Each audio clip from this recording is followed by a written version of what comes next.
On plonge. On était en retard, hein. Le premier contest c'était un adversaire et donc on a plongé. Les réflexes à travailler. C'était Thibaut Privat, 6e saison avec Clermont, sa 3e finale internationale. Hein, Thibaut Privat, il avait remporté le Grand Chelem en 2002 avec l'équipe de France, on s'en souvient. Sûr. Vous jouiez encore. Et oui. Quelques années ont passé.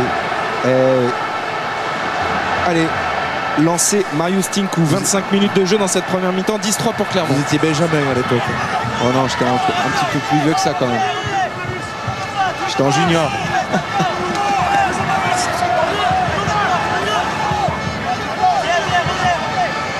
Allez, on travaille côté catalan, on essaie de fixer cette défense de Clermont qui pour l'instant tient bon depuis le début du match. On a baissé un peu en qualité là depuis 5-6 minutes. Plus de combats, plus de fautes de main, plus de fautes sifflées aussi par l'arbitre. Pérez, bien pris aux jambes par Alexandre Debert, redoutable plaqueur. Une libération difficile là, ouais, de Nicolas Durand pour Maxime Mermoz qui rafute, qui fait les contours. La fin de passe de Maxime Mermoz.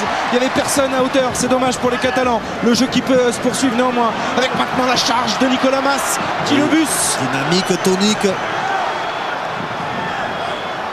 Durand pour Youm. Oh, quelle est belle cette passe. 3 contre 1, 2 contre 1. Oh, il était gourmand, il était gourmand. Et la balle est quand même conservée par les Catalans. Alors on voit bien la redistribution catalane, ça va faire du large du jeu au pied. On temporise, on se redistribue derrière.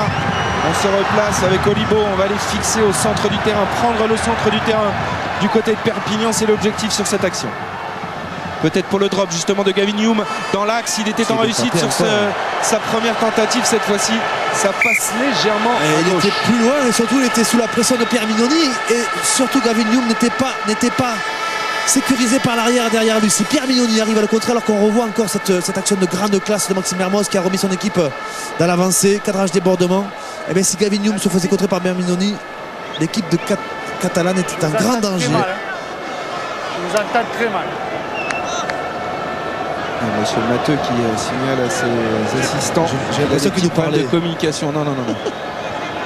J'ai l'impression qu'il était branché sur notre fréquence. Non, c'est qu'il y a une ambiance aussi dans ce Stade de France ce soir qui empêche un petit peu les arbitres d'entendre ce qu'il y a dans leurs oreillettes. D'ailleurs, Cédric, je vous sens sous pression ce soir. Pas du tout. Alors là, franchement. Attention à la réception de ce coup de pied, Julien Bonner, il est impeccable mais il est sous la pression. Brock James qui recule, qui va taper maintenant loin devant pour donner un petit peu d'air à ses partenaires. À la réception on retrouve Gavin Youm pour Porical. Jérôme Porical qui a levé la tête, beaucoup de pieds bien vrillés dans les bras d'Anthony Floyd. Je joue au gagne au terrain les deux arrières. On appelle ça le rugby ping-pong aujourd'hui. On fait reculer et puis la première faute ou le premier jeu au pied raté, on relance. Il y a peut-être un bon coup à jouer, c'est dommage là de se débarrasser du ballon au pied. Il y avait du surnom de côté catalan et là c'est un bon ballon de relance pour Benoît Babi. Un peu court, on le relance. Par-dessus, il est bien tapé ce ballon, il va sortir en touche sur la ligne des 22 mètres de Perpignan sous les yeux de Bernard Lapassé, président de l'International Rugby Board. Et au petit jeu de ping-pong rugby, eh bien, ce sont les Clermontois qui ont eu le dernier mot. Oui, mais qui n'ont pas la possession de balle, ça sera une touche catalane. On va lancer le jeu pour évidemment assurer la conquête du côté catalan. Touche complète, pour moi c'est jeu égal. Et on va procéder à un changement pour Clermont puisque en première ligne, David Zirakashvili va bientôt rentrer, messieurs. À la place de Skelzo qui n'a pas dû récupérer sans doute. Ouais, ça veut dire que Skelzo n'a pas récupéré de ce choc. Mais c'est lui qui est en possession de ce ballon. Pourtant. Sur la ligne des 22 mètres, Brock James en position de drop. Il y a un avantage en cours pour les Clermontois. C'est parti. Et c'est parti à côté. Oh, qu'il était important ce drop.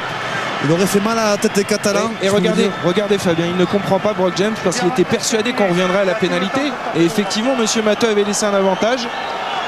C'est curieux. Et on a joué vite, attention, côté catalan. On tente des choses, mais on se fait contrer. Là, c'était bien tenté pourtant. C'était bien tenté, mais le Montferrandais veillait au grain. Ce petit renvoi à 22 joué de l'autre côté, côté opposé pour surprendre la vigilance. Gonzalo Canale avait l'air vigilant. On revoit ce drop manqué de Brock James. Il était un peu court, il a fallu qu'il se démarque, qu'il fasse ces 2-3 pas, vous savez. Je reviens pas, il y a le 3 pas, Léon, pas permis de. Messieurs, je suis en compagnie de Jacques Brunel. Jacques, qu'est-ce qu'on fait dans cette partie face à Clermont qui est difficile à passer pour le moment pour vous? Et pour le moment, on essaie. Je crois que les débats sont assez équilibrés, même si on a une légère nomination dans l'occupation du terrain. Je crois qu'il y a un petit peu de vent. On a fait surtout une faute. On a pris l'essai. Je crois que la différence, elle est là pour le moment. On a mené d'autres initiatives qui étaient intéressantes. Il va falloir résister un petit peu, essayer d'attendre d'avoir le vent. Merci. La belle voix rauque de Jacques Brunel. Qui a été mon entraîneur. Qui a été votre entraîneur à Colomiers en équipe de France, qui a fait de très belles choses depuis qu'il est arrivé à Perpignan depuis 2 saisons. Il avait amené les Catalans en demi-finale l'an dernier au Vélodrome. Cette année, c'est le Stade de France, c'est la grande finale. Et tous les joueurs sont unanimes en ce qui concerne Jacques Brunel. Il vous guide, il vous donne des solutions. C'est un entraîneur qu'on a envie de suivre. C'est en tout cas ce qu'ont déclaré cette semaine les joueurs de Perpignan. Ouais, c'est un sage. D'abord, c'est un sage qui a une grosse expérience. Et puis, c'est quelqu'un qui réfléchit beaucoup sur le jeu, qui essaie de construire, qui écoute beaucoup aussi les joueurs. Un moment difficile pour Martin vous voyez Scelzo, Martin Scelzo qui depuis un quart d'heure vit un véritable calvaire sur le terrain et il était très fatigué depuis ce premier choc. Et donc c'est David Zirakashvili qui va pousser cette première mêlée. Le Géorgien, un autre très gros client en mêlée fermée. Donc les Clermontois ne perdent pas forcément au change, mais Martin Scelzo est un élément important dans ce groupe de Clermont et c'est difficile pour lui évidemment de quitter ses partenaires après 30 minutes dans cette finale. En attendant, Fabien, j'ai l'impression tout de même, alors je ne sais pas si c'est depuis cette première mêlée où Scelzo s'est blessé, que les Perpignanais ont pris l'ascendant dans ce domaine de jeu, en tout cas. Ouais, ils visent l'axe droit, ils visent l'axe droit. Ils sont très agressifs, très agressifs sur les impacts. S'il vous plaît, notamment sur les mêlées fermées. Je vais y rester maintenant. En tout cas, les Clermontois se plaignent. Je vais rester maintenant. Oui, Marius Tinku, coutumier du fait, suspendu de longues semaines en Coupe d'Europe. La Ligue nationale de rugby l'a autorisé à continuer de jouer dans le top 14, qui a valu d'ailleurs des remontrances à la Ligue cette semaine de la part de l'ERC.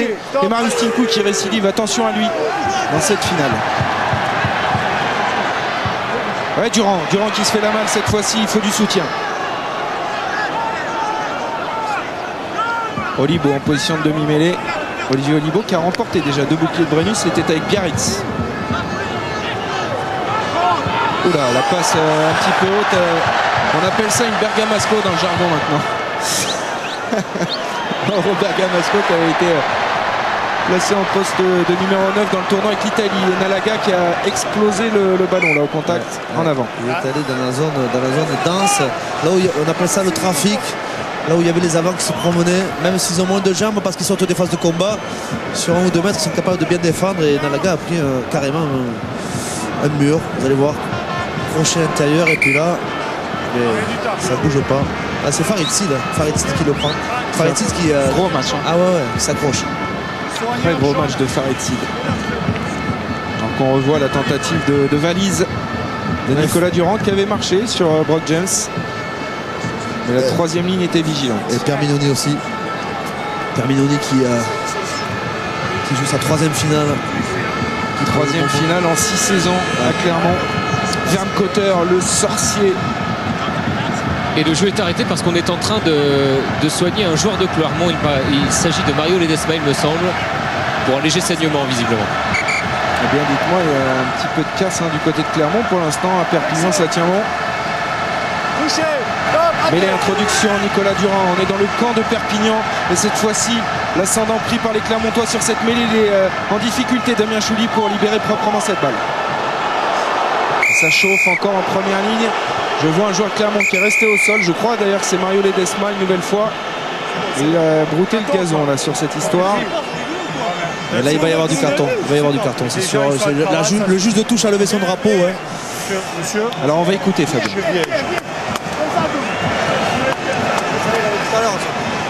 L'ascendant était clermontois sur l'impact. Ça s'est relevé. Il y en a dans les deux camps, parce que Thibaut Priva, il nous a... Échange de coups entre le 2 jaune et le pilier qui n'a pas de numéro rouge. D'accord. Le premier c'est le jaune, le deuxième c'est le rouge. D'accord. préconise. Pénalité et réprimande verbale.